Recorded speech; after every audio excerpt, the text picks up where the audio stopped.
Bienvenidos, welcome, benvenuti baseball friends to another digital plate appearance of our podcast. I'm your host, DJ Guarenas, creator of Guareneo en 3 y 2 in Espanol and HomePlate.33 in English. Thanks for joining us today. Umpires are busy checking the topics lineup and setting up the ground rules. Our Homeruneros team is at the top of the step, ready to jump onto the cyber baseball diamond. Pitch clock is set. Let's talk baseball.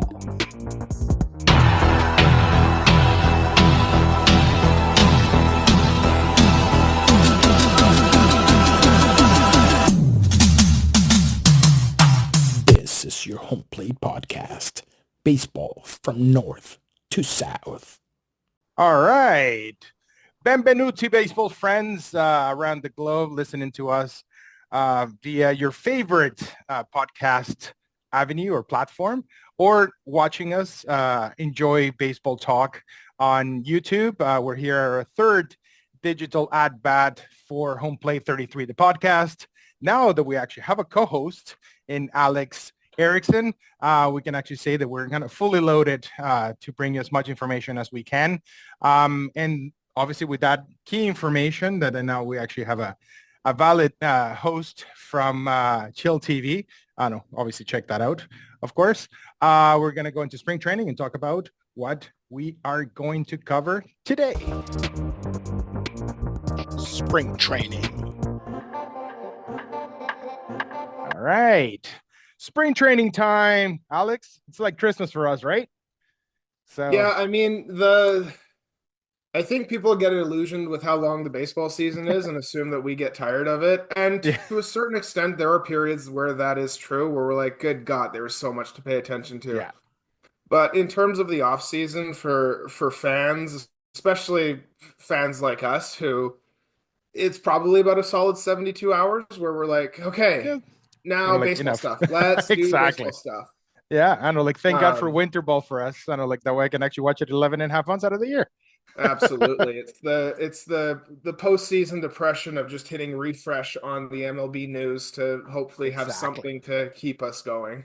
But now we do, because I mean, pitchers reported, and actually two camps already have players reporting, which are the Chicago Cubs and the Dodgers. The full squad actually reported, if I remember correctly, Sunday, and they're already getting ready because they're starting very early in Tokyo, and which is going to be, they announced that both of the starters are going to be Japanese starters.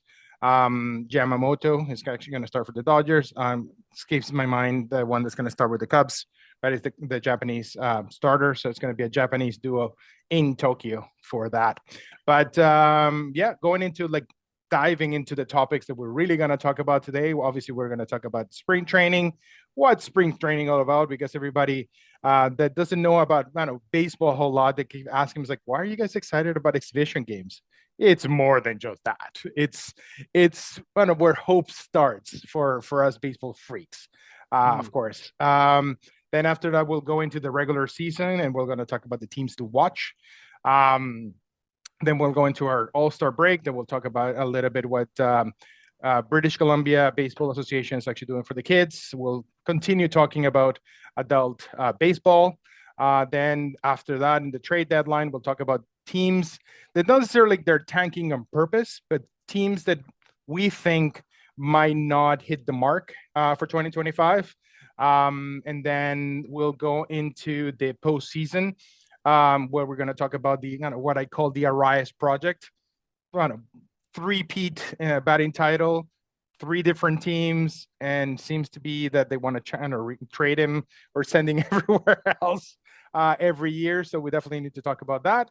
And in terms of the outside the diamond, we'll be talking about Adrian Beltre getting a statue outside Globe Life Field, and Elvis Andrews going into the Hall of Fame for the Texas Rangers. They're definitely worth talking about because both of them were characters, and we watched them up close here, especially Beltre in Seattle. So it's definitely worth talking about that. So yeah, and we're going obviously the most important part of this particular section, and I'll leave it to my friend Alex here to actually introduce the trivia question of the day. All right, so your trivia question of today is, who is the last left-handed catcher to catch a professional MLB game? Whoa, that's Yeah, like you definitely have to go and like go deep into the archives there. And remember, it's the last left-handed catcher. There's been more than one, but we want to know who the last left-handed catcher to catch in the I mean, there's been like MLB. four, so Yeah. So I mean, there's not a whole lot, but definitely one of those things that yes, they make left-handed catching gloves. They do. They're not exactly one of those things that you go to the store for. You can have to order them specially. But that's a great question, Alex. So we'll give you a hint in our All Star break section. But yeah, let's dive into it because there's a lot to talk about in our next section for opening day. Opening day. All right, opening day section, Alex. Spring training. What else can we say, man? It's Christmas. yeah, it's here. Yeah, As of I guess the that's of Sunday. teams are flying into Arizona and Florida. The Yep, Cubbies crew is there. The Dodgers crew is there, and I would assume that everyone else is going to be trickling in over this yeah, weekend. I think the first training game is scheduled between those two teams in on the 20th in correct. Phoenix. Mm-hmm. So In that's, Mesa, I think it you is. know, Yeah, what do you think yeah. about the spring training? What gets you excited about it? Oh, like everything. It's just like the sounds of the crack of the bat, the smell of the grass, people actually watching baseball, getting weird tans watching baseball in Florida. I mean, a little bit of everything. I mean, for me, it's I mean, I've been going to spring training. This year will be my 14 to 15 year in a row. Like at the only, well, not counting COVID. COVID doesn't count. So not counting COVID.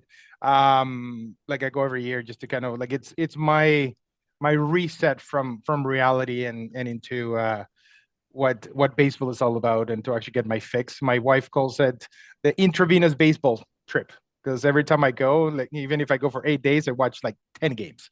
so so I go and try to absorb as much sun and baseball as humanly possible. So what does I know spring training means to you, Alex? So, I mean, for those of you who know other sports, this is the preseason. These Mhm. are exhibition games. A lot of this is the practical tryouts for a lot of minor league guys getting called up to work out with the team and take an inning here and there. And there's a little bit of a showcase for the big leaguers who may have been working on some stuff in the off season and they want to Mhm. try it out. Usually there's a lot of kind of rules governing amount of play and how they can play and what they're meant to do. You'll see a lot of guys coming up who are just looking at pitches. They're not allowed to swing the bat, and it's just a Correct. reacclimation thing. Mhm. So it's there's a lack of seriousness to it, and Yeah. through that lack of seriousness, because the games really don't matter in terms of the season, and often spring Yeah. training performance does not matter a hill of beans in terms of the regular season. Yeah. So, it's for the love of the game, I think, in Yeah. a lot of ways. So Mhm. you've been going for, almost a decade and a half here, buddy. Tell Yeah. me about what your routine is and how do you get into Oh, it? well, I mean, like my best friend, it's like lives in Tampa, so we tried to make it kind of like we both left Venezuela over 20 years ago. So we both tried to kind of make that like the reconnecting time of the year. So kind of like him being in the States and me being in Canada. So what we have a routine that no, no, like I get there and I try to get there on a Friday so that way we can actually get as many games as we can on the weekend. But the thing that we enjoy the most, of course, before the whole idea of a podcast and everything kind of came about, is just getting as close as we can to the players, like the sounds of the game. Because one of the things, like Alex said, the games don't count. There's superstars that don't even travel. They don't even go to like the visitor parks. They only play in their home stadium. So there's a lot of little nuance, for no, for lack of a better word, um, in terms of like the playing time for the games. Also, kind of like bleeds into what we were talking about last episode in terms of the arm injuries. You actually see guys that are trying to make a team, and they're trying to put up numbers to kind of impress the teams. And you also have guys that, like Alex said, they're working on a specific pitch and they're only allowed to throw that one and that one only. And you see them actually giving up like 10 runs in an inning, and you're like, dude, what the heck just happened? Um, But there's something about spring training, whether it's Arizona or Florida, that you don't get in a major league stadium is how close you are to the action, how close you are to your favorite players, how close you are to not only the players, even the broadcasters, because you see them on the stands, you see them walking around everywhere, because they're playing in minor league stadiums, kind of basically like major leaguers actually playing at Nat Bailey, for example, for those of you that are in Vancouver. You're up close and personal. So that chance to do so, you don't get it in a major league stadium, obviously. Also, the costs of having an adult beverage, for lack of a better word, are like a third of what you would actually pay in a major league stadium.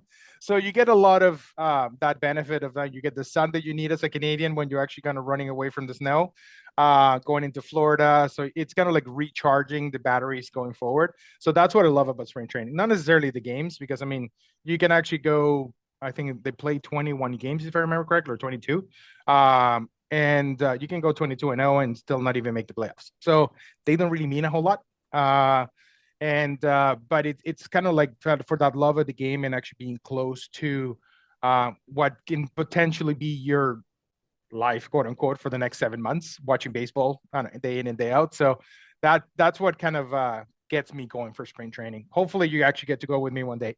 So Yeah, whether it's I've only ever Arizona or been in able to Florida. go once 2 years ago, and we were able to get a Yeah, few games in, which was it was incredible. I yeah, think the other part of it too is the energy is different, mm-hmm. especially amongst the players. Like Yeah, you're looking at, you know, 10 plus teams all staying in the same city. They're going to yeah, the same places, they're hanging out, they're partying together. And so this yeah, is the one of the only times that this many professional baseball players get to kind of hang out yeah, together, play the game a little bit, have some fun, and then the season starts, and yeah, that's all business. There's a ton of travel in the regular season. yeah. Um, You live out and of a suitcase so for 6 months. absolutely. Yeah. Yeah, but I mean, and but like you said, I mean, one thing that I forgot to actually mention, and I'm glad that you brought it up, you can actually be in the middle of, I don't know, Tampa, or you're in the middle of like kind of West Palm Beach, and you can be at the mall, and all of a sudden, like 4 or 5 baseball players are actually kind of like just walking down the mall and actually eating at the food court. Yeah, You're not gonna get that in Toronto. You're not gonna get that in correct. Seattle. So I mean, those kind of things, and because it's a relaxed atmosphere, um, of course. I mean, if you actually start running and actually start for autographs, I mean, that's kind of a little bit different. But people that understand the game, you have the chance to interact with players that you would never have the chance to do so. And like Alex said, like it's a different energy. It's a different the pressure is not so much there. Of course, if you have guys that are actually fighting for a spot, like a third baseman fighting for a spot, you might have not have the same reaction. But those guys that are established, they're going to be sending a lot of autographs. They're going to be taking selfies with you and stuff. So that's why I go. Like not necessarily for the selfies, but for that energy. Like it's a different kind of energy that I think you felt it when you went that time, right? Yeah, 100%. Yeah, So just for the average viewer, let's yeah. say, you know, you're in the Fraser Valley and you're saving up because you want to go see the Blue Jays play the Mariners down in Seattle, and AKA the Canadian invasion. you're gonna spend the fee to get your tickets. You're going to get a hotel that night. You're going to have to cross the border and coordinate that with the time. That compared to, let's say, the cost of going to spring training. Like, how many times do you think you could go down for a Mariners game versus, you know, flying to Tampa? How many games are you going to see over this trip? I'm going 11 days and I think I'm watching 13 games. Yeah. So So, yeah. compared to that, how many equivalent Mariners trips can you Mm, make to see that? with decent seats, maybe two, pushing it Yeah. three. Yeah.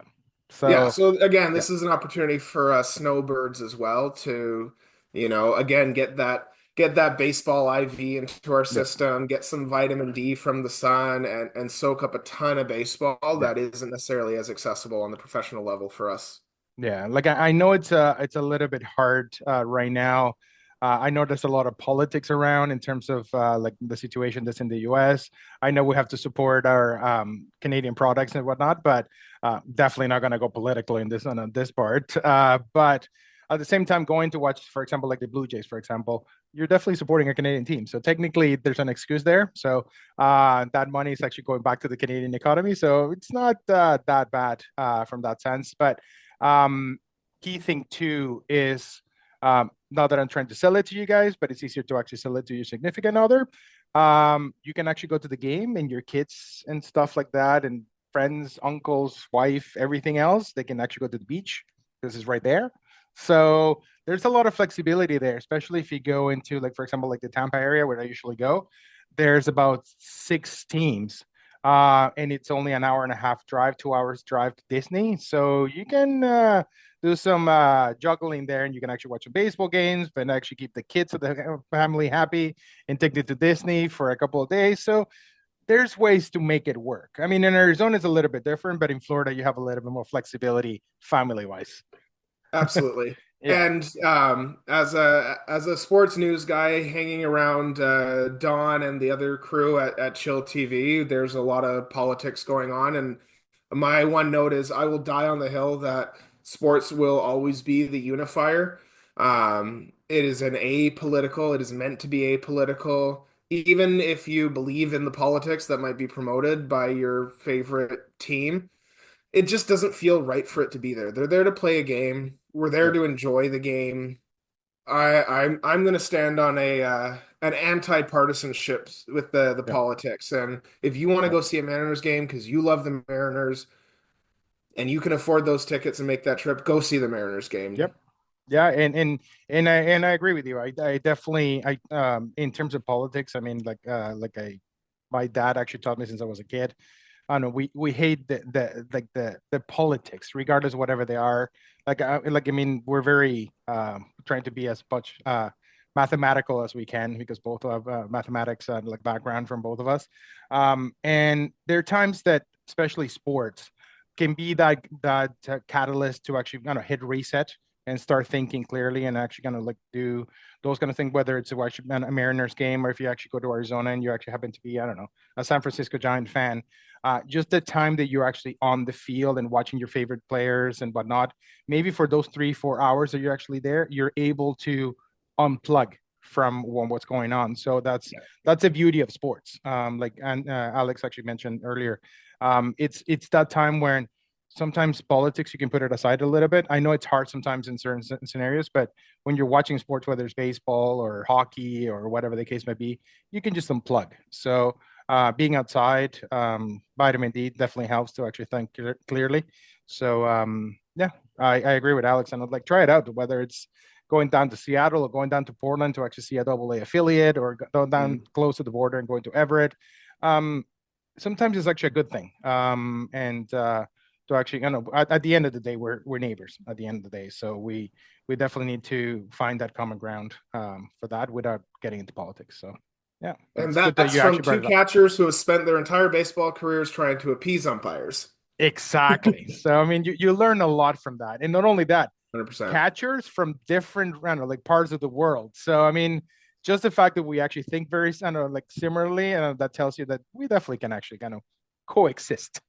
Yes, Yeah. So we might have different views in certain things in terms of what's, I don't know, strikes and not strikes, but at the end of the day, we'll, I don't know, like need to actually get together and find that common ground and enjoy the games of love. So absolutely. highly recommend it.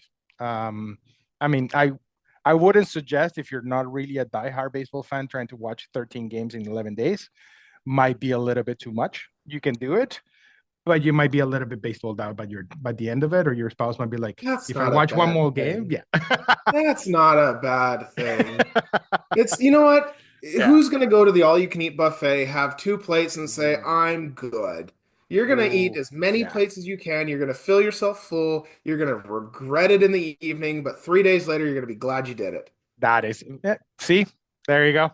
Catchers and they understand each other. There you go. Exactly. Yeah. So yeah, Sponsors, give us some more cash so I can go join Domingo. exactly. There you go. I'm gonna make sure that you follow and subscribe in the channel, and that way we can bring you live shots of spring training, so you can actually be excited and join us there. Say hello, and kind of give us ideas for the podcast and what we want to actually see in social media. So there you go. So I mean, it's part of the whole equation. We might not be Dan Schulman for the or Ben Nicholson Smith or anything like that for Sportsnet, but I mean, we still can talk baseball. So I mean, it's a little bit of this, a little bit of that. So, but yeah, so like that's what at least for the diehards, spring training is all about. But at the same time, there's room for everybody in terms of that. So especially where they host them, there's a lot of things to do, especially in Arizona. Like if you're a basketball fan, some of the Phoenix Suns are actually just around the corner. You can actually go and watch Coyote. So there's a lot of options there. So it's actually Or go definitely worth golfing. looking at. Oh, go golfing. I Go mean, golfing. Go that's huge. shopping. That is huge. You can actually check Just it out at like Top Golf. There's Top Golf pretty much in every corner in a Florida and in lot of good Arizona. restaurants there too. There is Yeah, there's lots to do. yeah, they definitely know how to do it. That's for sure. So, 100%. yeah, enough of upsell of spring training. It is good. We highly recommend it. Stay away from politics. Just enjoy the game. I mean, that's the bottom line, right? So, Yes. It's a game. It's um, meant to be fun, to quote the wise exactly. words of Mr. Baseball. Yeah, it's what is it? A kids game played by adults, if I remember I don't correctly. know. That's the whole No, quote. Mr. Baseball Something like was that. baseball's a game. It's meant to be fun. There you go. But there was another. I'm trying to remember who has the other quote. It's like a kids game played by adults or something like that. You know what? Um, That'll be a new segment. We got to work there you in go. We definitely have a to work clip from about a the. famous baseball Yeah, movie. nice, nice. I actually like that. That's a great idea for the next part. Yeah. So in terms of spring training, another thing that we obviously talk about. One of the other things that happens in spring training, they have a lot of exhibition games with college teams. Sometimes they play, like for example, the Blue Jays um, go out of their way and they play against the Canadian national team, especially the junior national team. So there's a lot of things that actually happen outside Major League Baseball that you can actually do. There's a lot of clinics going on as well. So for your kids that want to like just be around the game, there, like for example, um, there's a lot of ex major leaguers that actually put like camps and stuff like that, so the kids can actually be involved. So there's a lot to do there. So it's definitely worth checking out. So all right, so that's in terms of like the speech for spring training. What's the like now that we're going into diving into 2025 spring training, what's the thing that you go, this is what I want to watch in spring training, like in terms of like what team, what player, what's the one thing that goes, I don't know, keeps Alex up at night for spring training? Oh, I mean, I'm such a loyalist with my teams. I like watching the Snakes and the Red Sox do their thing. Yeah, Obligatory attention paid to our closest team in the Mariners and our Canadian team in the Blue yeah. Jays. But I think outside of that, um, I think the Tigers are doing something interesting Mm-hmm. with they signed a couple pitchers. They brought in Gleyber Torres. And they have a pretty good farm system, so Yeah, there's going to be hopefully a lot of turnover with some of yeah, their kids that they've picked up and are hopefully going to develop them to be a good young team. And I'm always going to stand by that. The young, excited teams that are too stupid to know that they're supposed to suck in their first year, who yeah, generally do well, make a huge push. absolutely. Um, that's always something that kind of gets me and going. and that's literally, like exactly what happened last year with Detroit. Those guys, especially when one of their big stars, when everybody thought that they were out, they traded two of their veteran players in Mike Canna and Javier Baez went down. Everybody thought that they were out, and that's what they played their best base baseball. And they had, if not the lowest, one of the lowest payroll in the majors, and they almost make it to the World Series. So Yeah. that's a great point. And to actually kind of watch out for those teams that, to quote Alex, and they're too stupid to know that they're not supposed to be good in the first year, right? So Yeah. yeah. Well, for me, it's those underlying stories. Like, and I'm putting aside the fact that obviously I try to follow as close as I can like Venezuelan players. They're trying to make their way into the major leagues. Obviously the Blue Jays. It's hard not to follow the Blue Jays when your TV station it's 100% Blue Jays. It's kind of hard to not follow them. Yeah. So but like I like those stories in terms of those guys that either they're trying to get back into the game or those young guys that are trying to prove themselves not so much um, like in terms of how hard they can throw, but like one of the prospects that's coming up for Baltimore. Like there's an Australian second baseman that's supposed to be the next Uh, big guy. So coming over from Australia, he actually played in Oregon. He destroyed the league in Oregon, and he's supposed to be pushing for the I don't know, the second base position there in Baltimore. When you have Holiday and Roy Holiday's son escapes the name. Play for Colorado. Oh my God, I'm Sorry, which guy were we crazy. talking about? The son, the other played second base last year for Baltimore, and he's the son of Holiday that he actually played with the Rockies in St. Louis. Anyway, escaping my mind, but there's a lot of guys that are making that push to make the teams Jackson and make a Holiday. mark. Yes, yes. Jackson Holiday, and like he's a shortstop, but he came up as a second baseman. Now it's actually being forced to probably play third base because there's a roadblock at shortstop for the Orioles. So those stories I absolutely enjoy for Hmm. spring training because you see things that you never will see in the major league game, guys trying like new positions. I mean, you might see Altuve playing left just because he might play left. You might not see it in a major league game, but you might see it in a spring training game. So those are the things that excite me about that Mhm. for spring training. So and the team to watch, obviously, beside the Blue Jays, it's I know I mentioned it before in the last episode. It's the Reds. I mean, Hmm. I definitely want to know what they're going to do, like what they're capable of doing under Francona and how they're going to build up for next year. So, Sweet. Just quick touch on that. mhm. Which countrymen are you looking for? Well, there are three that I think they're going to do. They're going to do damage, for lack of a better word. I think Santander is going to destroy Toronto, like and like that short porch and right. The dimensions of the game and like now having hitting behind Vladdy, he's going to get better pitches. Mhm. I think Santander is going to have a monster year, especially being a switch hitter. Another guy that's flying under the radar to a certain extent that was traded to the Phillies, Luzardo, like he was with the Marlins last year. Lefty, flying under the radar because he was injured a couple of years. Playing in Mhm. Miami, no, he doesn't get the recognition that he deserves. Now with the Phillies, he's going to be in the big stage. I think he's going to have an unbelievable year. And the other guy is Pablo Lopez out in Twins camp. Um, Perennial Cy Young candidate. I don't look it's as consistent as it gets. I Mhm. think now that the Twins have added enough moves, they might win that division. If they play to their potential, he might win a Cy Young. Of course, you have School in front of you under the win the Triple Crown, but he might be, I, know, I would say, top five in that. So those are my three guys to watch out for. So Love it. how about like players for your side?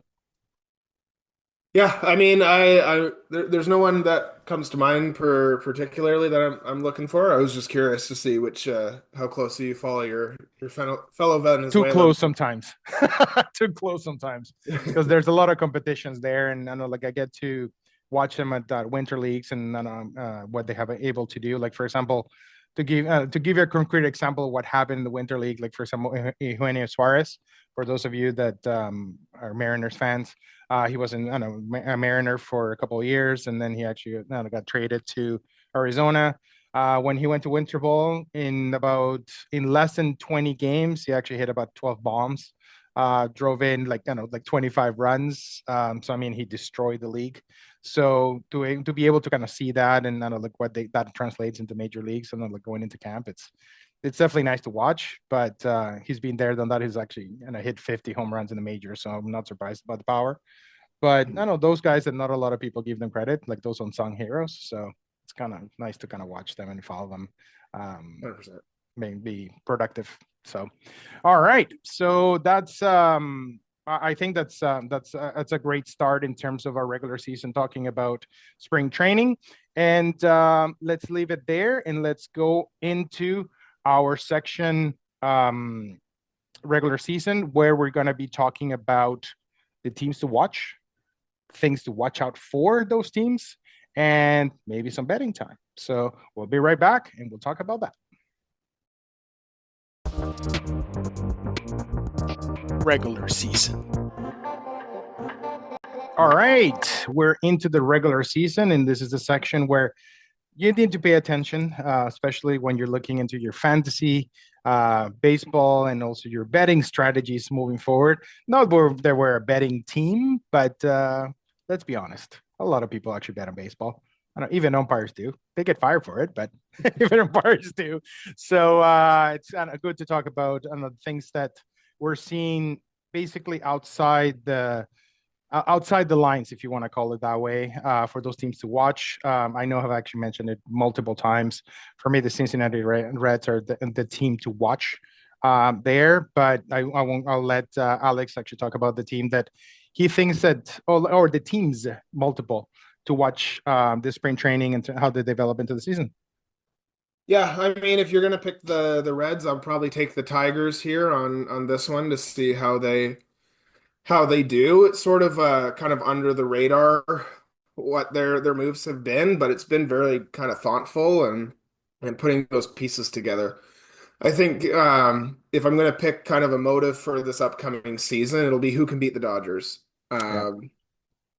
I think they're the Yankees of the 80s and 90s. They're the big bad beast, Mm-hmm. and that's not that they're a bad team or we don't want to root for them or see them do Yeah. well, but they're so far and away in terms of their development and their spending and that sort of thing that Yeah. um, it might just be who plays well against them, and that's Yeah. going to turn into kind of the benchmark of how seasons are going to go. Yeah, absolutely. I mean, they're talking about the Dodgers. I mean, they're at least the only team that I know. They have at least seven starters deep into their no, no, and that's not even including Clayton Kershaw that will start in probably May. And I mean, there's a Mhm. future Hall of Famer that we're talking about here. So, I mean, realistically speaking, he probably will get maybe 15 starts or whatnot, depending how he actually comes back. But to actually have that as your eighth starter, oof, Yeah, and that tells you how much like powerhouse yeah, the Dodgers would actually be. I agree with you. Like, I mean, they're definitely on paper, they should be like that, building that dynasty, like the Yankees actually did in the a few years back. I think at least I don't know, maybe think hope it might be the word. I think like the season should not like gonna would basically unfold. Of course, anything can happen in the season. That's why everybody has to play it. It's a marathon.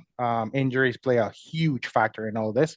But I think there's five teams that should be kind of like, I know, like as close or running in like I think very close to the cusp of making the World Series. We're looking at obviously the Dodgers, the hmm Yankees. So I wouldn't be surprised if there's a repeat of the World Series. The Phillies, they just been absolutely unlucky in the postseason. So I don't know, like I think if I remember correctly, correct me if I'm wrong. I think they were the first team to qualify and like to actually make it to the postseason last year. They lost in the first round. They got swept in the yeah. postseason.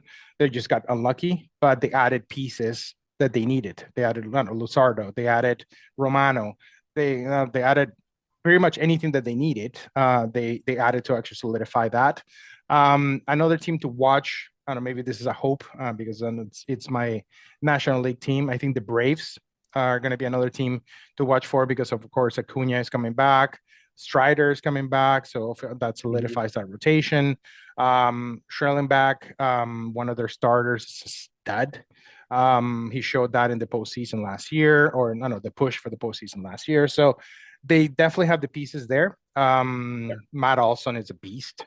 So that would be four, and then the fifth one for me, my sound like I don't know that's coming out of left field, but I think this is their year to make that final push and win the division and try to go as far as they can is the Kansas City Royals. For me, that's the five, especially with Salvador Perez making the switch to first base a little bit more to actually kind of preserve that bat in the lineup. They definitely have the pitching, Bobby Witt Jr. at shortstop. They definitely have it all. They have speed, they have power. For me, those are the five that I'll be watching for throughout the season. On paper, they should be the ones kind of pushing for things. But they're teams that I would call them wild card teams, not because they're wild, it's because I think they'll be there, but they can go either way because of obviously facing the Dodgers. One of them is your team. The D-backs, if the rotation plays the way it's laid out to be, that team is going to be next to impossible to beat. Yeah. I mean, that rotation is just as nasty as it gets. And their hitting is still super solid. Yeah, exactly. So there's a lot of young players that, again, they don't know better. And they've had that taste. Yeah, exactly. And they've been in it for the last, two out of the last 3 years, if I remember correctly. Or at least two out of the last four, two out of the last three. So they've been there, done that. So I think they're poised to at least push for that spot. They're definitely in a very tough division. Just to get out of that division alone, they have to actually beat San Diego. They have to beat the Dodgers. San Francisco Giants are not a pushover. The only team in that division that might be a pushover is Colorado. Yeah. But even that, you still have to actually beat them in Colorado. So it's so there's a lot of teams there. But those are my five. Which one, if you have to pick five, which ones would those be for you? Yeah, I mean, I'm looking at the divisions here, and I can see kind of one or maybe two stragglers per division, but there's at least division has 3 or 4 teams that are going to be battling. Yeah. I have a soft spot for the San Francisco Giants. Posey is my favorite catcher of the modern era. Oh, absolutely. I think it's one of the coolest stadiums as well. That's definitely on Best my view in the bucket league, list to man. go check out. Yep. I'm curious to see how the Mets will play out with the Braves and the Phillies. I think the Phillies should win that division, but the Braves and the Mets are pretty close. I think they ended last year with identical records in the regular season anyway. So they went down to the 162nd game. So yeah. I think I'm going to take the Royals, similar to you. They always kind of sneak up on you. Same thing with the Twins. The Twins are almost always in the postseason for no explainable reason whatsoever. Absolutely. I think the first time in like 5 years, the only time that they didn't make the postseason was last year. So yeah. I think the Mariners have a good shot at it. I like what they're doing. I like how they operate as an organization, generally speaking, and I don't know, something about the Ichiro Hall of Fame season. I think there's going to be a little bit of flavor in that club, and that's a good point. I mean, I definitely would like. They're thirsty for making the playoffs. Like, I mean, it's insane. I mean, they like after watching Riley actually hit that home run to make it to end the drought of the playoffs. And like, I mean, that stadium was going to explode. Like, it was. Like, I wasn't there and I could feel it through the TV. And like, I've never seen anything like it for that drought. So they have the biggest upside for cool moments. Yes, absolutely. That's an unsung stat. Yeah. Like, I like the Reds as well, but I think I'd probably take the Cardinals in the Central there just to shake it up. They always manage to put a good defensive team together. I think that's kind of what they're known for. And again, hitting is very streaky. So you can come up with guys who hit the crap out of the ball, and pitching is an injury game. So if they can hang on with the attrition side and, all those pieces, I think they have a chance. I don't know I think I've hit my 5. Yeah, no. And that's, I mean, I agree with you in the majority of it. There's just a couple of teams that I think they're like, I mean, like I mentioned before, it's not that they're going to tank because they're asking to be tanked or whatnot, but I think they're teams that we expect a lot of them. They have the pieces for it. but I think they're gonna be, for lack of a better word, a disappointment to the fan base, just because of a lot of thing a lot of things on the front office, a lot of things in terms of like turmoils in the clubhouse, like things like that. That, like for example, as much as it pains me to say this, I think the Mariners might be one of them. And the only reason why I say that is even though there's going to be that jolt, like Ichiro is going to throw the first pitch on opening day, they're going to retire his number, and they're going to have a Ichiro week and all that. I mean, they definitely know how to do it, but Mhm. that that looming nobody can hit in Seattle. The offense cannot actually get it done. You have the best pitching, but you cannot hit to save your life. Like all that, eventually is going to catch up to you, right? So I think that pressure might get to them, and I think there's like they're competing with a couple of teams that they definitely are way better than have been in a few years in the Athletics and the Rangers. They added a lot of pieces. I don't think Houston is going to go very far, in my opinion. But like you said, for the Royals, they sneak up on you. You never know, and they're 10 games Yeah. out. And oh yeah, by the way, did you win the division again? You're like, where did they come from? Yeah. So that's at least in the American League, that's the team that I think, I don't know, But has been. they also have the Angels in the division Yeah. who are not likely to do any better. Yeah, I well, I think mean, what I'm saying is the perfect teams examples that that there's all-star third baseman. They can actually stay in the game all the time. Rodon just for went down sure. for the season again. Yeah. So The Angels had the best player in baseball for the past 15 years and yeah, have done zero with it. yeah, exactly. So In I mean, fact, they there's had two of the best players in baseball oh for yeah, that's right. They actually had three, including yeah. Pujols.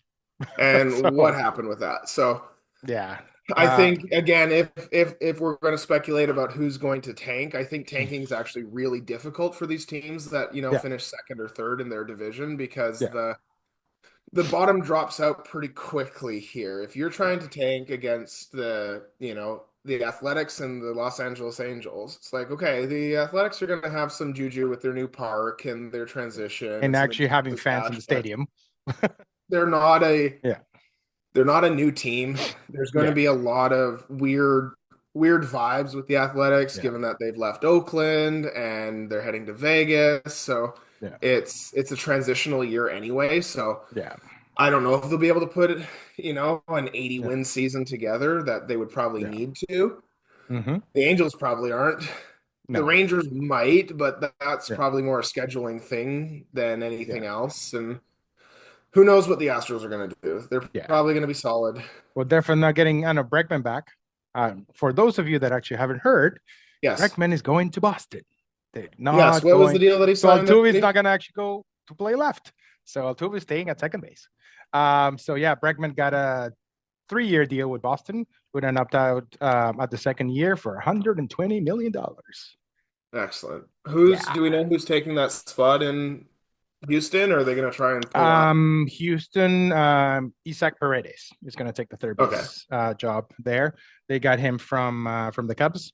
So Altuve is staying put at second base. Paredes is staying put at three, and Walker is going to one. So, and they got Ben Gamel. Right. For those of you that actually follow the Mariners, he was one of those good guys that actually left Seattle. I don't know why, but one of those guys that used to produce quite well in Seattle. So Ben Gamel is actually being brought back into Houston to actually fill ginormous shoes in Kyle Mhm. Tucker.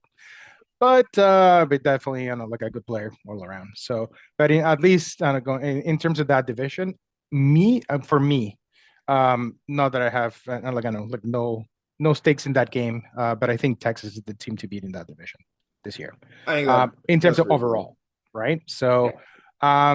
but I mean, they still have to put it together. Yeah. But they have added a couple of pieces there that Seattle, if Seattle would have actually got like an Alec Bohm from the Phillies, like they wanted it, or Arenado, like if somebody that can carry that offense when they need to, and not only Kyle Riley, I would say yeah, like the Mariners are the team to beat. But after that free fall from last year, I'm still Sure. recovering from that. But yeah, the Mariners in the American League. In terms of the National League, like since you actually mentioned the Angels were your team in the National American League, at least for me, the team that a lot of people are putting a lot of stakes in. And for those Cubs fans that are listening to this podcast, nothing personal because we wear your colors when we play on the field. It's the Chicago Cubs. They have added pieces, but even though they were second, they were 10 games out of, I don't know, like from the Brewers and whatnot. I think they're going to finish, if not last, pretty damn close. So in the National League. How about you? Yeah, I mean, Putting what do aside the the Marlins Pirates because have that's a in the way Triple A of an team. upward trajectory? What's that? What do the Pirates have in the way of the upward trajectory other than the most interesting uniforms? Well, they have the most interesting pitcher in the league, Paul Skeens. Oh, yeah, yeah. But But again, that's about it. And De La Cruz, like the guy that was a shortstop, not center fielder, Ellie, yeah. Ellie De La Cruz. But beyond that, I mean, they got Hordowitz from the Blue Jays, and he's out for 6 to 8 weeks with a wrist surgery, so he ain't gonna be playing anytime soon. Yeah. So yeah, so I don't like I agree with you. The Pirates might be that team that might not exactly figure to do a whole lot there. Yeah. De La Cruz Um, might win a batting title and Skeens might win a Cy Young, and yeah, the team might only win 60 games. true. Yeah, I mean, yeah, I have them on about 65, maximum 70, if that. I mean, if the Marlins can actually win 62, the Pirates can actually win 63. So, Mhm. because I mean, please don't hate me, all Marlins and Marlins fans, because I go a lot to your stadium, mainly for international play. Yeah. But let's be honest. I mean, it's the only team until this day that actually no, that's not true. Until yesterday, they were the only team that hadn't actually spent $1 in the off season, and they got Canadian talent. Um, Paul Control's son, Kyle Control. They Right. got him today. So they have actually spent more than one penny in in the off season now.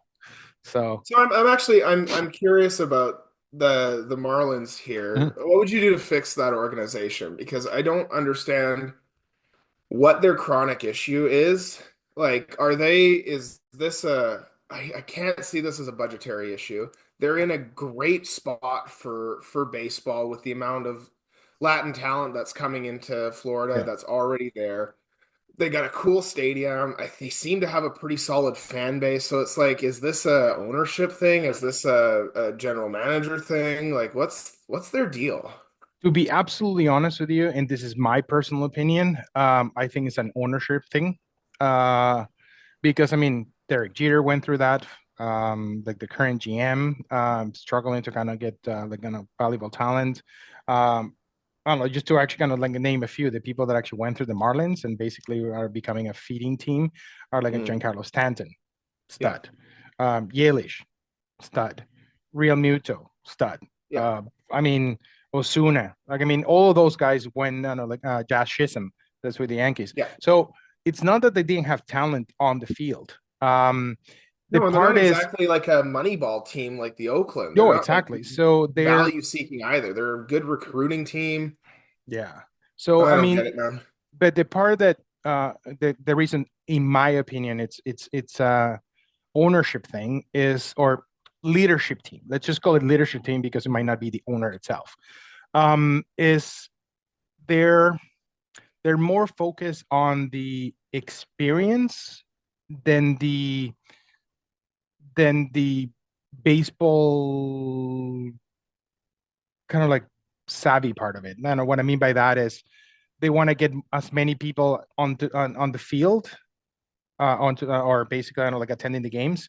Yeah. Then oh yeah, let's get a winning team so people can actually come and actually watch the winning team. So I mean, putting aside the fact that yeah, they have an amazing stadium, they definitely know how to party in Mhm. in the 305.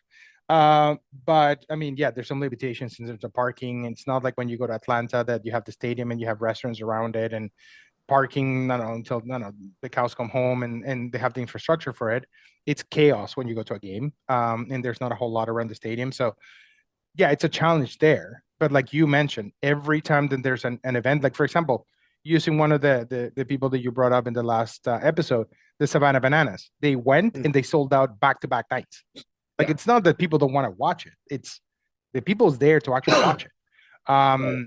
but it's if you don't put talent on the field and you're not winning games, you're only going to fill it up when Otani comes to play or the Yankees Right. come into town. Because that culture has actually been lost after they dissolved that team. They won it in 2003, if I remember correctly. So it has been going downhill from there because they kind of, oh yeah, we won it. That's it. Let's rebuild and start again. And they haven't Right. been able to kind of get out of that. That's why I think it's more of a culture thing than more of like the talent on the field because they have had very talented players. And they did make the postseason in the COVID season, but I mean that's an anomaly. So Well, and this yep, this might be the case against the tank yep, because um unlike hockey or basketball, getting a mhm, good draft pick is hardly the season maker or breaker as it can be when you only have five guys on the ice or on the court at any given time. yep, It seems to be, and I'm just kind of loosely speculating here, that the development strategy is, clear out the big ticket payrolls, pay off the guys that you're paying to play on another team because you couldn't afford to keep them. Bring in some good veterans that can help, develop a team culture, and then hmm just bring up the kids. yep, Pull up from absolutely. AAA, sign from overseas, bring them in, let them go, I don't know. Is there any team that it doesn't put together a championship team in kind of a 3 or 4 5 year period who doesn't kind of follow that model? Uh, I mean, the successful teams do, because I mean that's a right approach to actually do it. But then you actually have teams that I think they're still trying to find their identity, which is I think part of the what I was trying to kind of get to, like with the whole Marlins, and I think the White Sox are in the same boat. Mm-hmm. They don't have that identity. They're not. They don't know if they're a fast team. They don't know if they're a slugger team. They don't have that identity to want to leech on or to actually kind of embrace. Like for example, when they had Yelich, and they had Right. them, and they had him, and they had escapes my mind, but they had really fast team. So Right. they were able to embrace that, but then all of a sudden they traded him, and they kind of left in this. Okay, what are we now? And then Right. they had Osuna and they had Real Muto, so they were they a hard hitting team, and they both got traded and they kind of left in limbo. So most of the players that they have actually brought in, like for example, Jack Berger, that Mm-hmm. now it's been traded to Texas, or signed with Texas. It was a complimentary player, a good player, Mm-hmm. but as you very well know, if you only have two players that actually make a difference, and you have seven that they're still developing, Mm-hmm. and you don't have the risk to actually going to be demoted or relegated in like soccer or anything like that, you can have the luxury to do so. You're Mm-hmm. still going to sell tickets with the big market teams and stuff. So that's one thing that I'm not really crazy how the league actually allows you to do that kind of stuff. But at the same time, if that's a model that they want to run on, I mean, the fan base is not going to support you, right? So For sure. it's And I it's mean, that culture part of it. I'm a big fan of the idea of relegation, and Yeah. I think soccer kind of has this right with the Premier Yes. League and the subsidiary leagues. I think it creates a more interesting competitive environment, and Exactly. again, like local communities will develop that identity, right? And Yeah. but again, my prognosis is if you can pick up five guys that you can put into kind of 5 to 8 year deals, Yeah. starting pitcher that's going to give you 15 to 20, Mm-hmm. closer, someone in the infield, preferably a catcher or a middle infielder that can be the kind of the clubhouse leader, and then some good veteran bats, and then Yeah. bring on the kids. Let the game Exactly. kind of play as the team wants to play it, and just God dang it, try and win. Everybody try and Yeah. win all the time. Yeah, like I mean, we're like, and just for those people that actually think that like the Marlins are not trying to win, I mean, they won 62 games. They won double than what the White Sox actually won. Mhm. But at the same time, yeah, they're in a tough division. But they should be like if they're a good team, they should be beating the guys are that are in the lower part of the other division. I Yeah, mean, they shouldn't actually be getting spanked by Pittsburgh. They shouldn't be getting spanked by last year's Reds or last year's Washington Nationals. Come on, like they're teams that if you're decent, you should be beating the lower level teams. Like when I mean Yeah. lower level, like the ones that are, no, finish fourth or fifth in their division. No, if you're a decent team, you should be kind of like competing with a third, second, and kind Yeah. of like beating on the third and on the fourth or fifth place teams of the other divisions. And obviously the Marlins were not able to actually do so. So Yeah. again, the anomaly for baseball compared to like other teams, like other sports like hockey or soccer, or football, for those of you that don't like the word soccer, is that yeah, the big teams like I know like the Real Madrids in the world that are not going to lose to like a second tier team because I mean that's Mm. soccer. In baseball, any given day, a really bad team can actually beat a really good team. It can happen. That's why baseball is a marathon and not a sprint. So, Yep. yep, And I mean, I'm sure there's creative ways of doing a relegation type system that we haven't thought of yet because we're not in charge of the MLB. yeah, But I mean, the other thing too would be make runs for and against count. yes, yes, Have there be some budget things with that because I'm sort of torn on the position players lobbing meatballs in the games that are yeah, blowouts, but and I get it if you burn through your whole staff strategically in order to try and get to them, but if you're at that point, it's like okay, but have some position players throw bullpens that can actually, put a ball across the yeah. plate and are not kind of making Make it it. competitive, not necessarily like more of a laughing stock at that point. Yeah, like those Yeah, the 54 mile an hour EFIS pitches do really well on yeah. TikTok. They do not do well on live Nope. games.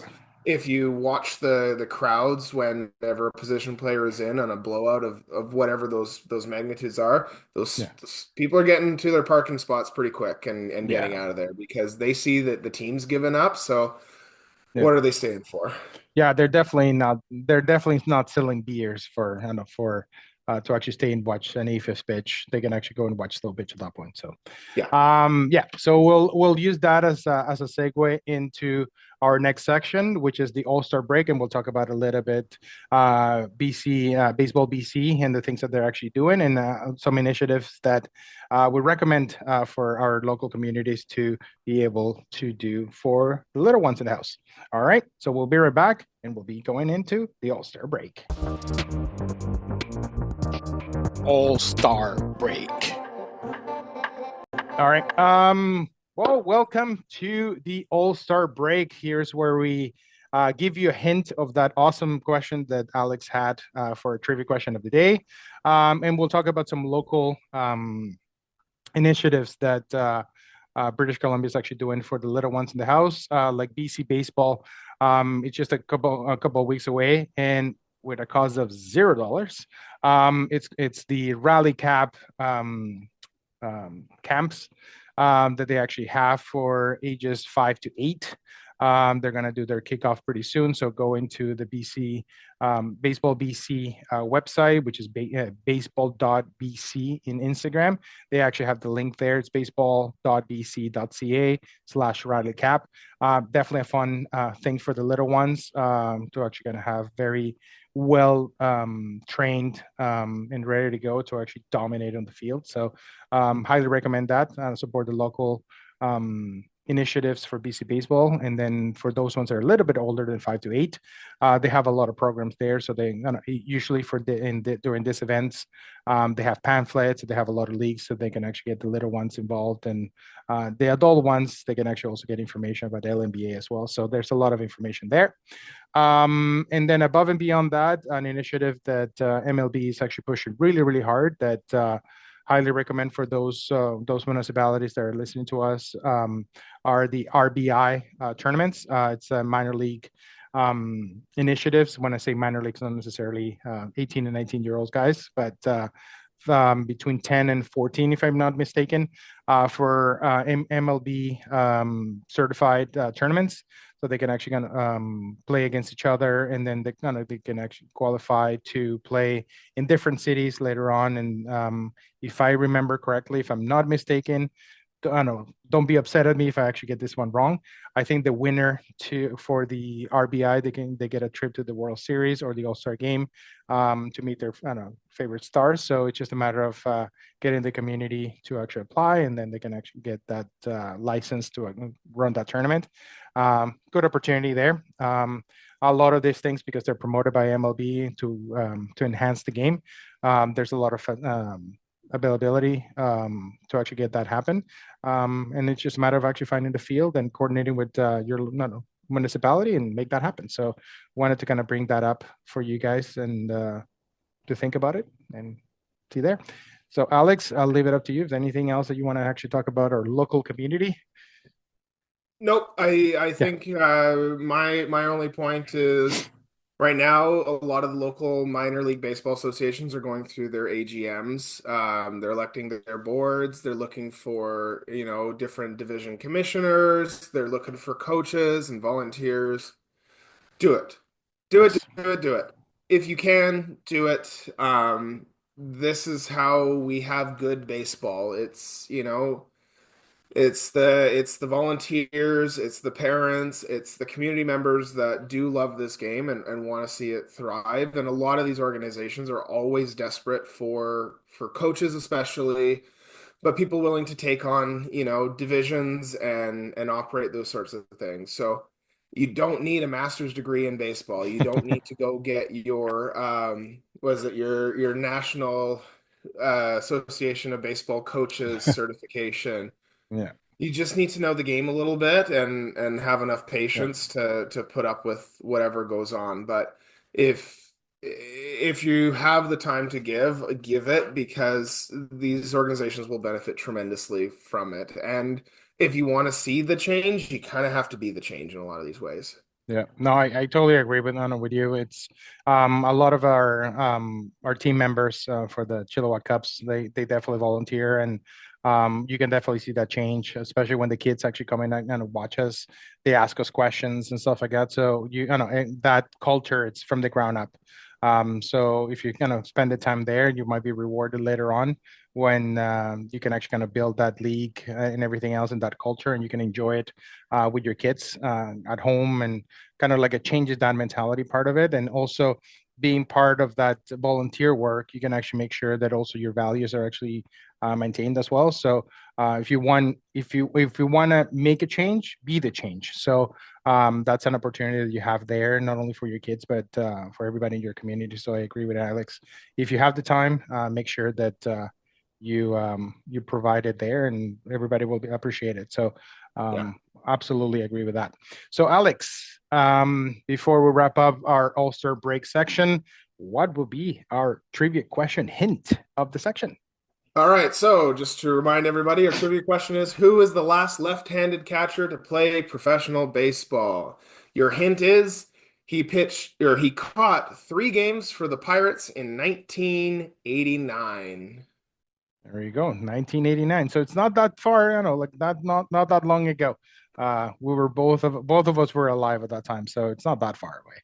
So yeah, please do not Google. Come on, that's cheating. So you gotta start thinking. You can talk to your parents and family and whatnot, trying to kind of get that trivia answer ready to go for our World Series section. All right, so we'll leave this All-Star break here, and then we'll go into the trade deadline, where we're going to talk about the Arraez project, which it's baffling to me. So we'll dive into that particular one in a couple of seconds. We'll be right back. Trade deadline. All right, people, we are going into our trade deadline, and we have titled this section the Arraez project. Who's Arraez? It's Luis Arraez from my homeland. It's one of those anomaly batters in this day and age in baseball that has actually won 3 batting titles in a row, but ironically with 3 different teams. So, and right now, he's with his 3rd team in 3 years, and that team wants to trade him again. Why? My head still, I don't know, every time I think about this, it actually hurts. because I don't get it. I really, really don't get it. So, what's your take on Mr. Arraez, Alex? I mean, he hit what, 314 last year and has a 323 average. Yep. I mean, there's the practical side of me says there's usually only two reasons for this. Either Yeah. he's a gun for hire and There he you go. has a good he has a good year, but then wants more money than anybody can afford, and they say, "Nah, get out of here." Or he's a he's a cancer. There's Yeah. just something he does on the team. I haven't heard a lot of like controversy of him getting into disputes with the team, but Yeah. or I mean, maybe he just likes seeing the states. Like maybe he likes traveling around, checking things out, seeing which city is the best spot that he can land in. That's my most optimistic take on this one, but Yeah. I'm going probably for the he's a bit of a problem on the bench Yeah. and um he asks for too much money. Yeah. Like, I mean, like knowing like the story a little bit deeper, I mean, there's apparently there's two things that actually work against him. One, apparently he doesn't have a position on the field, like position meaning is officially a first baseman or officially a second baseman or an outfielder. He doesn't have that position on the field. And for lack of a better word, with all due respect to Mr. Arraez, because I think he's a great player, um, he's he's a liability, quote unquote, on the field. Okay. Having said that, for those of them that are a liability, let's say the Kyle Shorebirds of the world, that they can actually, I know, they become a DH, but usually to become a DH, you have to hit bombs, you have to hit doubles, you have to hit it in the gap. DH spots are not usually designed for contact hitters, speed Mhm. hitters, or people that are just there to move runners. Like that's not usually the resume of a DH. So he becomes that expendable guy that hits a lot of hits, but doesn't hit another home runs, which in my opinion, the game needs a little bit more contact hitters to put the ball in play to actually make the game fun. Right. And I don't know if you knew this, but his nickname is actually the shower, like the shower head, because he actually kind of sprays base hits everywhere. So that's a little tidbit in terms of that. It's called la regadera, which is kind of basically Okay. the shower head. Well, that sounds way better in Spanish though. Yes, definitely, definitely. Because I mean that can be construed in so many different ways in English, but yeah. So in like at least my take on it, like having met like I know friends of a friend kind of thing that actually have met him, um, they say that the guy's actually a delight in terms of like hanging Hmm. around and all that kind of stuff, but he always gets caught in the middle of where do we put you kind of thing, right? So for example, San Diego, they have a second baseman, they have a first baseman. Do you make him a DH and sit Bogarts, for example, when they need a day off? Probably not, because technically Bogarts actually has I don't know, like more like a higher what is kind of like OPS plus or whatever the case might be, Right. and what that kind of stuff. So, but like for example, for me, putting aside that they were from the same country and I know what I've Yeah. actually heard behind it, for example, if you put like an Arraez in a lineup like, for example, like the Tigers or even the Blue Jays, that they're notorious for striking out a lot. Um, like in the seventh inning, I'd rather have an Arraez up to the plate with a runner at Yeah. second than having a guy that actually struck out seven times out of 10, right? At Right. least he'll make things happen, right? Yeah. So I just don't understand it. Like really, I know when he was in the American League with the Twins a couple of years ago, every time he came to Toronto, it was one of those, oh my God, here comes this guy again. He would actually get three, four, five hits in a series, and you're like, how do you get this guy out? And Right. then you would actually win 3-2. So the Twins took full advantage of him. Then he got traded to the Marlins, where he won another batting title. It hit until I don't know, the cows came home. But he had nobody to actually push forward because there was nobody in base. So yeah, I don't So maybe here's another take here. He's signing, 1 year, $10 to $15 million deals. Yeah. Makes him a good trade chip. Yep. He's not tied in for a long time because, again, he doesn't necessarily have a fit on the field like most teams would need. Yeah. He's sort of like, he's a, and again, by no means is an insult, but he comes Yeah. across very journeyman Yeah. Very in much like it. that. And again, not a Yep. huge field presence. By far, again, if he's the Toyota of players, he's the top of the line, most expensive with all the Exactly. features of the Toyotas Yeah. because he is hitting over 300. Like that's Yep. insane in today's MLB. Yep. But maybe again, it's hard to find him a spot because the teams that need a 300 hitting guy are like, well, we also need a 130 game second baseman. Yeah. But then they have the 130 game second baseman who's a better infielder. Yeah. And then if their team's based around not necessarily on bases and moving guys over in the small ball, because there's almost no teams who do that anymore, Yeah. he's kind of stuck in the like, hey, I'm really good. And everyone's like, yeah, you are really good. Would But you where like do to we go to put you? another team? Yeah, exactly. Yeah, like I mean, in the other thing too, and I totally agree with you. Like I find more than him being kind of like a cancer in the dugout, which we know that there's a lot of players that can be an absolute cancer, and you go, why is this guy being a stud? I don't know, nobody wants him. I don't know, like Papelbon comes to mind. Hmm. Sorry, Papelbon, but you come to mind. But like I mean, you have a guy that since 2019, his lower batting average was 294. I Yeah, mean, that says a lot. Like I mean, you're talking 334, 321, 294, which was a down year because of an injury. 316, 354 with the Twins, then 314, and then I don't know, his career average is 323. Like I mean, you don't see that like in this day and age, right? no, But again, you turn around and you go, well, in 5 seasons, he only has 28 home runs, which for a journeyman in this day and age, when the average, when I don't know if you notice, for those of you that I don't know, haven't actually noticed it, it actually is happening. If you watch a game on Fox, average is actually not the first stat anymore.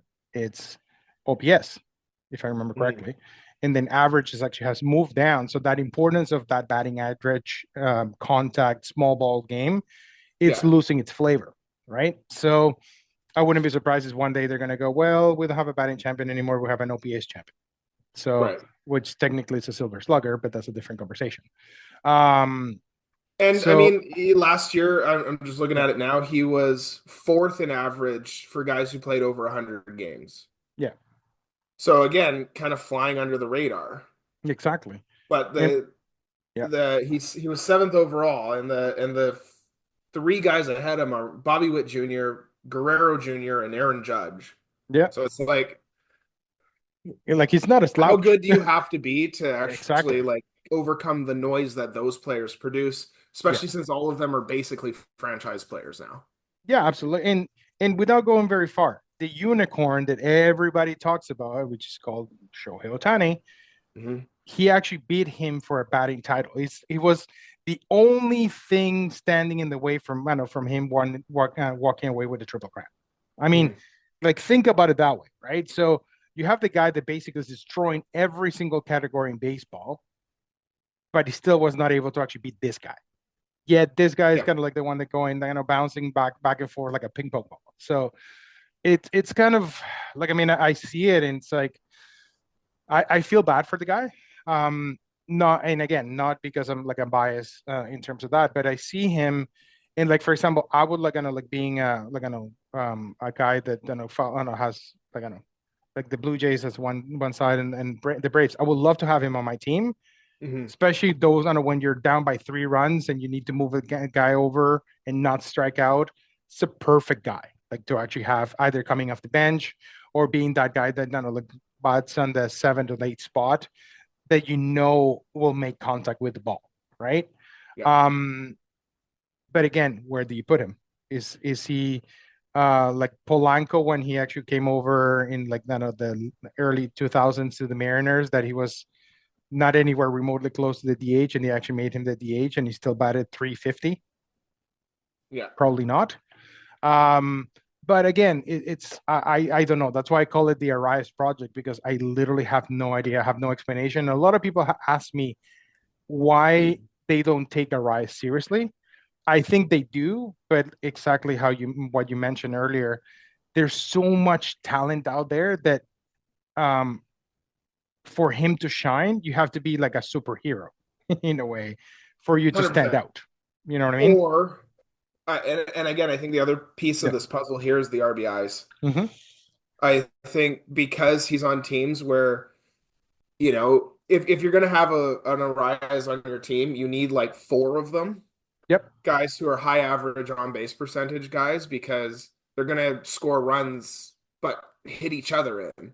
Yeah, exactly. And so let's say, the Jays pick him up. Where do you Yeah. hit him in the lineup? Yeah. Like Like, for me, you he'd could be the hit him perfect nine third hitter. Yeah. or ninth, Yeah. because you need guys on base. So you need your 1-2 hitters in front of them, because if you have Vladdy coming up swinging for the fences or Yeah. striking out, you don't want him hitting after that unless we have high OBP, right? So Yeah. But like, for example, even going even farther than that, like for example, in the Jays lineup, I would take him like no disrespect to George Springer, but he's the stereotypical first like leadoff guy that actually will fight you off 10, 15 pitches for the rest of the lineup to actually see what everybody's featuring. yeah.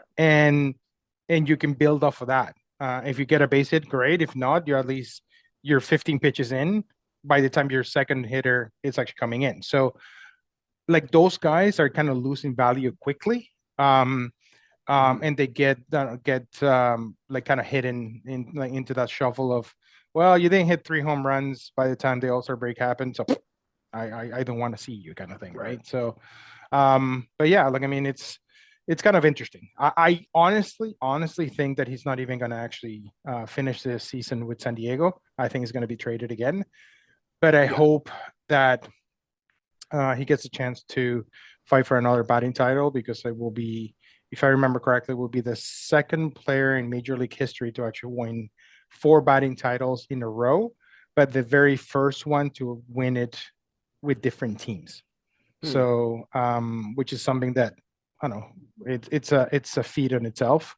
Yeah. I mean, I'm not saying that by winning the fourth one is automatically a Hall of Famer, but it's definitely one of those things that puts you in that elite company of like, you were definitely a hitter. Well, You know if what he I mean? finishes his So career with an over 300 batting average, he will be. But yeah. But I mean, would hit him as a leadoff guy or a 1-2 I guy? well, depending on the lineup, but like for example, in one of those heavy, like bad heavy lineups, like for example, like at the Yankees, the Blue Jays, they're not speedsters, Right. but they want to have guys on base for the home run hitters. You'll be the perfect not a lead. Like I mean, the Yankees don't have a leadoff hitter, so if you have a rise up there, and then you actually have like I don't know, Goldsmith, um, Judge, and everybody like right behind him, Yeah. it's not no like they're not solo home runs. A 2-run homer, and you're up two Or nothing for Cole. I mean, or are we really super convinced that Kyle Schwarber's a leadoff hitter? not even close.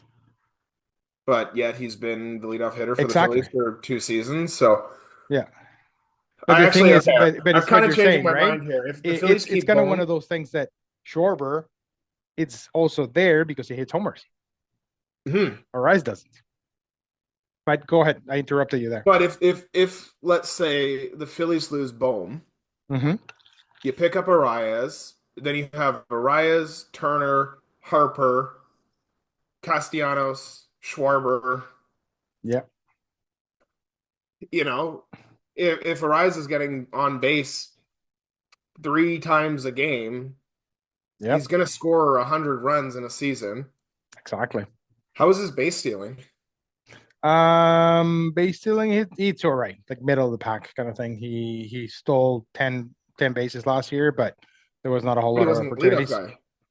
Well, he was actually I think he was actually batting fifth in San Diego when they got Yeah. traded. He was the lead of in Miami. So So like mostly getting on base with 1 or 2 out. Yeah. So You there's not a know. whole lot of chances there, right? So All right, yeah, I'm gonna put my prediction in here that yeah. if the Phillies lose one of their big bats, then Arraez is the guy that you trade Yep. for.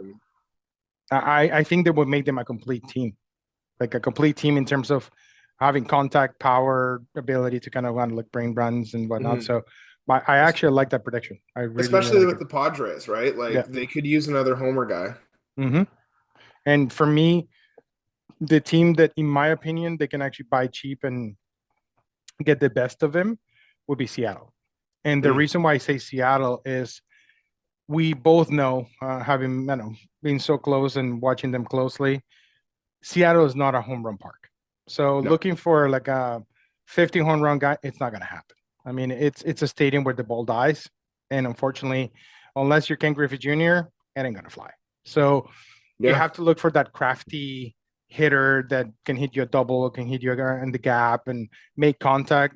Maybe not quite Ichiro because Ichiro was an anomaly and he's a Hall of Famer for a reason, Hmm. but a guy that can get you over the hump and get Yeah. you traffic on the bases. Can play first base. They don't have a first baseman right now, so I Hmm. think that will be a jolt and make him a first baseman. You don't have to worry about it. It's not a guy that's going to cost you $20 million a year. No. Why not? And, Right? and the Mariners, I think they are in pretty good shape budget wise as well. So they're Exactly. not tied over their skis or Yep. deferring a ton of contracts either. So I Yep. like that as well. Yeah. So I mean, that's kind of one of those that at least makes sense to me. Yeah. From the value they can actually going to bring out to a franchise and going to get them over the hump. It's not going to do it hitting it over the fence, but he can actually do it in all different ways, cheaper than Yeah. what's out in the market. So, All right. Well, yeah. I'll So that's put great. beers on the Phillies if you put it on the Mariners, Perfect. I'm where totally Arraez ends game. up at the end of the year. I don't drink a whole lot of beers, but I can actually kind of make sure that I have a scotch ready to go for you if it Perfect. happens. So All right. I'll make it worth it. I'll make it worth your while. So all Perfect. right. I So have an art Big Ten at home. I'll put that up for you. sounds good. We definitely we have our predictions and we definitely dissect the Arraez project. And from here, Luis, if you're listening to this, we definitely are cheering for you. I know we definitely, as you heard in this podcast, we definitely know that you're a great player, but no, of course, and like you have actually dealt that a tough hand because obviously the people that you're up against right now are kind of Yeah. like shadowing what you're actually doing on the field. So on that, we'll do that as a segue, and we'll go into the postseason where we talk about things outside the field, and we'll talk about a character on third base and a character at shortstop. That both of them are going to be immortalized in Texas in Adrian Beltre and Elvis Andrews. We'll be right back. All right, people, we are going into our trade deadline, and we have titled this section The Arraez Project. Who's Arraez? It's Luis Arraez from my homeland. It's one of those anomaly batters in this day and age in baseball that has actually won 3 batting titles in a row, but ironically with 3 different teams. So, and right now, he's with his third team in 3 years, and that team wants to trade him again. Why? My head still, I don't know. Every time I think about this, it actually hurts because I don't get it. I really, really don't get it. So, what's your take on Mr. Arraez, Alex? I mean, he hit what 314 last year and has a 323. Postseason. All right. So we are in the postseason section of the podcast where we talk about outside the diamond situations. Like last podcast, we talked about the Sammy Sosa thing. And I'm only saying the Sammy Sosa thing because we can actually talk about it more. But we're not going to because we're going to talk about 2 iconic players that, in my opinion, they defined having fun on the field for years in Texas, and they're going to be immortalized outside Globe Life Field. Adrian Beltre being one of them, Hall of Famer. Like, I mean, definitely in my opinion, one of the smoothest third basemen I've ever seen. He can actually do it with the bat, with the fan, with the glove. But he was one of those guys that he can actually have fun on the field. And the other guy, Elvis Andrews, is not gonna get his tattoo, but he's gonna be inducted into the Texas Rangers Hall of Fame this summer. So that's gonna be an interesting ceremony for those two. Alex, I don't know. You watch Beltre play here in Seattle before he got traded to Texas. What can you say about Mr. Beltre? So it's a known thing for anyone who's played a sport ever that you try and emulate a player that you liked. And there's certain guys who, when they batted, every baseball player tried to, hold their bat over their head like Craig Counsell, or Ooh, have yeah. the bat flipping back and forth, and his name escapes me. Adrian Gary Beltre Sheffield. was Gary Sheffield, that's right. Yep. Um, Adrian Beltre was one of those guys for me, with like the strong stance, the front foot in, and just a hammer of a swing. Yep. And the one knee down after Yeah, the he would swing, that was drop to insane. a knee. Yeah. He swung out of his boots every chance he got. And they both, him and Elvis, played loose, and Yeah. and that's the fun part about it. There are some Yeah. guys that need the intensity. A good trick is you can tell by whatever walk-up song they have what Yeah. kind of person they are. If it's a kind of heavy, they need to get amped up. They're Yeah. sniffing the smelling salts. They're getting their buddies to slap them a little bit so they Yeah. can The go up Brett to Lorries in bat. the world. Yeah. There are some guys who can go up to bat with Hold McDonald Had a Farm playing, and they're going to hit better as a result of that. And Yeah. Adrian Beltre and Elvis Andrus were those types of guys. And Yeah. uh, again, there's so many kind of tiers to the professional baseball game, and the superstardom is so high that I think there Yeah. was a lot of periods where they weren't necessarily attended to in the same way that they deserved. But if you look Yeah. up any of the highlights at the video where it's them messing with each other, Oh and my God. Like Beltre throwing his glove at Elvis, and it was great. And one thing that like I mean, I was able to watch it live, and honestly it was one of the those situations where for me it was one of those guys that kind of changed the way I looked at the game in terms of like the fun part of it. It was Adrian Beltre facing Felix Hernandez, and he struck him mm, out, and they were laughing their butt off on the field, like each other. I know they're like insanely good friends, and I think one of them is a godfather for their kids, and yeah, it was amazing. But to be able to actually go from 0 to 100, and then still, I don't know, have a laugh on the field and make fun of each other, and then all of a sudden turn around and kind of like tie game, and you see Elvis Andrew fake into actually pick up a pop fly, and then Beltre picking it up, and like things like that you only do that when you're a kid, and yeah, then being a kid on the field but still performing at a high level. For me, that was one thing that's why I brought it up today, is because those things need to be recognized. yeah, And those things are one of those things that a lot of people take for granted. Because as we have actually said multiple times in this podcast, is to make it to the majors, think about it this way. It's easier for you to actually get 3 PhDs, because eventually you're going to finish them, than make it to the majors. yeah. Only, if I remember correctly, I think it's only 1% of players make it to the major leagues. 1% of Oh, players. it's got to be way less than that. Yeah, but I mean, but think about it. Like in terms of like how many players actually sign, and Yeah, only 1% or less make it to the majors. And that's actually counting having a cup of coffee in the majors, let yeah, alone people that actually make it all the way to the Hall of Fame. So for them to not only play at the level where they're recognized for their excellence on the field, but also recognize about the fun that they're having while they're playing a kid's game.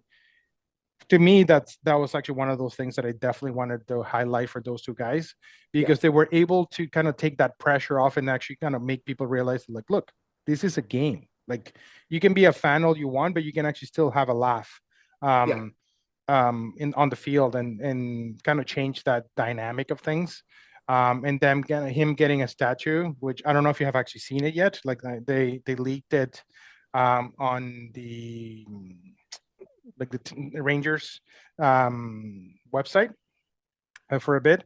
It's the one knee down swing for Beltre, the very iconic swing. It looks amazing, and they're going to give away a bobblehead, I think, with that knee down.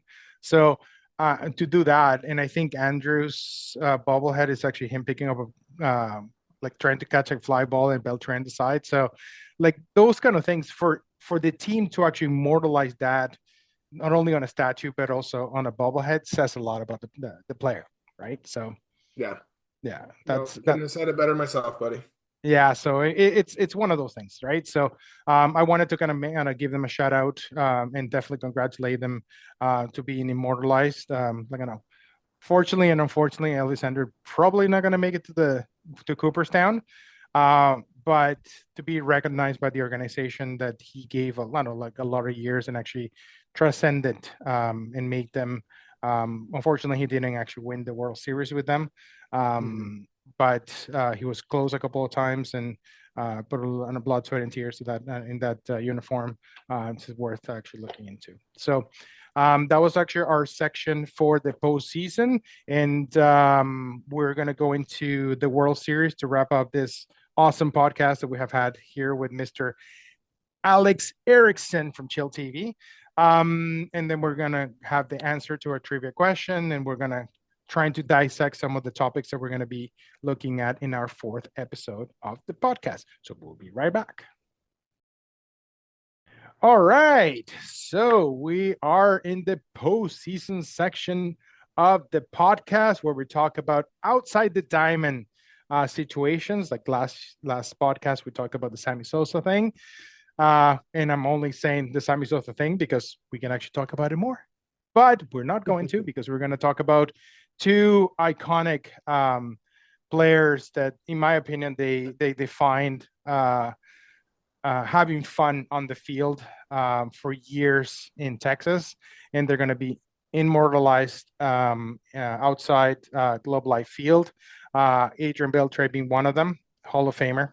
Definitely, in my opinion, one of the smoothest third basemen I've ever seen. He can actually do it with the bat, with the glove. But he was one of those guys that he can actually have fun on the field. And the other guy, Elvis Andrews, is not gonna get a statue, but he's gonna be inducted into the Texas Rangers Hall of Fame this summer. So that's gonna be an interesting ceremony for those 2.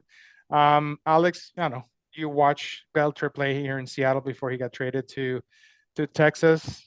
What can you say about Mr. Beltre? So it's a World Series.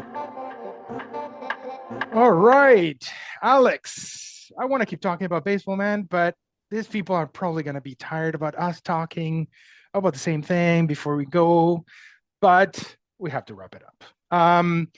And executive summary. What did we talk about today? We talked about spring training in one word. What's spring training for you? Fun. For me, is energy. So fun and energy. What else can you ask for? So spring training has started. So Christmas for baseball fans is actually here. Yeah, Christmas is not December 24th. It's beginning of February when pitchers and catchers report. So definitely a lot of teams to watch. Obviously, for me, Cincinnati Reds. For Alex, was Detroit Tigers. So those teams are definitely one of those that you want to watch out for. Teams that might not make the mark for me, the Seattle Mariners, unfortunately. Alex? Yeah, who did I go with on this? Pirates. I want to like the Pirates, but yeah, I think they're going to have a dud as well. Yeah. So then the Pirates was that team, even though they have 2 amazing players on their team. Yeah, I don't think they're gonna do the mark. Then we went into our All-Star break where we talked about the programs that BC baseball are actually doing that in the Lower Mainland. Definitely check out their website. and their Instagram feeds. So there's a lot of activities for the kids, and a lot of volunteer options, like Alex brought up. Not only your local community, but if you want to branch out, you just have to give your time. If you want to change something, be the change. The kids at home will actually thank you for it. So that's our PSA of the day. Then after that, we talked about the Arraez project, which there's a lot of things that we can say about that. But and if I had to wrap it up in one word, is unlucky, for lack of a better word. How about you, Alex? One word? I think conundrum might be a better word than project. It's someone who is so good at a specific thing that it's hard for him to find a place. But I think with both of our predictions, we're hoping that he ends up in a spot that he can settle, win another batting title, and really get the fan support of the local community behind him, because he does deserve it. Yeah, absolutely. And those two predictions, I'm hoping he actually comes home to Seattle, which is the closest major league city that Alex and I have. And Alex will be the Phillies. Not that we're wishing an injury, but if somebody goes down in the Phillies, might be a good match there. After that, we talked about the great Adrian Beltre, and his iconic enthusiasm on the field, his interactions with Elvis Andrews going into the Hall of Fame in Texas. Definitely worth recognizing there. And in terms of the trivia question of the day, I'll hand it over to Alex to shine on that one. All right. Well, the last left-handed catcher to play professional baseball pitched 3 games, or caught 3 games for the Pittsburgh Pirates in 1989, and his name was Benny DiStefano. Wow, Benny DiStefano out of left field. That definitely, it definitely got me. Like, I didn't even actually wanted to guess, because even though I'm a catcher, that just went way over my head. So that was a great question, Alex. I have to actually get a really tough one for you next week. So. Well, you got me with Verlander last week. There you go. So see, we're even. Hopefully, I'll get a good one, so we'll go back and forth. That's why we have this good friendship going on here. So, in terms of the next podcast, if we don't manage to get it next week for you guys, we'll try to do the next one. I'll be in Florida and spring training, so we'll try to kind of bring you maybe some sounds from spring training. Maybe like that backing that you see there.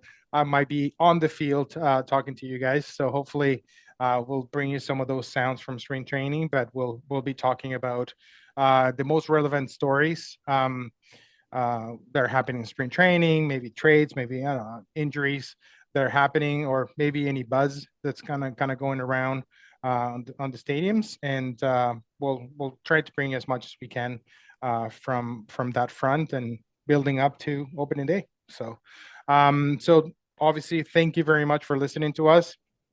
We definitely appreciate you following us on YouTube. Obviously, like and subscribe. I know we all sign like a broken record. Like and subscribe, so we can keep bringing you content. Same thing with your favorite podcast platforms: Spotify, Apple Podcasts, and Amazon Music. Or wherever you actually find your podcast. And Alex, I'll let you say goodbye on your side and see what we want to talk about next year. Shameless plug, if you're not just a baseball fan and you like hearing about what else is going on Abbotsford and Chilliwack Sports, check out Chill TV and Abby TV on Facebook and YouTube. And stay tuned, as we are going to be releasing our first episode of the Chill TV Sports Show, which will be a proper, local sports show on the internet. And so I'm really excited to get that out there. It won't stop me and Dom hanging out and chatting baseball, because this is our first and true sports love, and never gonna let that one go. So if you want to hear more sports, then come check out what we do on the other channels as well. Yeah, absolutely. I know we definitely, like we did in a previous episode, we'll have it on the comments below, look at how you actually get to like the Chill TV links and whatnot. So again, and a comment on our Instagram or your YouTube channel. Anything that you actually want to see from us, any topic that you want us to discuss. Obviously, your feedback, it's absolutely key for us to actually bring you this podcast, because I mean, we can talk all day about baseball, not because we're savants of baseball. It's because we love the game, so we actually do our research. And if you have something that you want us to actually talk about, we'll do the research and we'll do our best to bring you that analysis that you're dying to actually hear from. So thank you very much, you guys. Thank you very much, Alex. Always a pleasure talking baseball with you. And this episode has been brought to you by Accessorios Corp. Your shipping needs to Venezuela will be met every single time when you use Accessorios Corp, your best option to Venezuela. And NG Accounting Services, leave your taxes to the experts. And Pink to Web, your paying portal in Venezuela. See you next time, boys. Bye, everybody.